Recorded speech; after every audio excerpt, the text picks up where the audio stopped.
அவங்க நடிக்கக்கூடாது, எலெக்ஷனை நிற்கக்கூடாதுன்னு சொன்னது, ரெட் கார்டு கொடுத்தது. நான் வந்து தனித்தனியாக பிரிக்கல. ரெட் கார்டு கொடுத்தது வந்து போன சிவனண்ண தலைமையில் அந்த நிர்வாகம் தான் ரெட் கார்டு கொடுத்துருக்காங்க. அந்த ரெட் கார்டு அடிப்படையை வச்சு தான் வந்து இவங்க வந்து இதெல்லாமே பண்ணியிருக்காங்க. ஆமாம், இது போன நிர்வாகத்தில் பண்ண தப்புக்கு இந்த நிர்வாகம் எப்படி பொறுப்பு?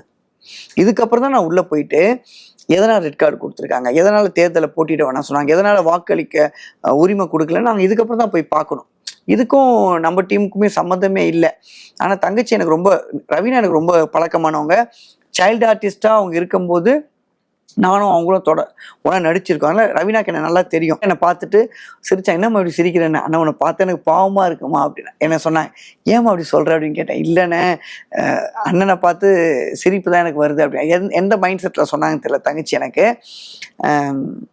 ஒருவேளை வந்து அவங்களுக்கு எதிராக அவங்க நினைக்கிற ஒரு டீமில் நான் அண்ணன் இருக்காரு, பாவம் அண்ணன் போய் மாட்டிக்கிட்டாரு அப்படின்னு சொன்னாங்களே, என்ன டோனில் சொன்னாங்களேன்னு தெரில. ஆனால் என்கிட்ட அப்படி சொன்னாங்க.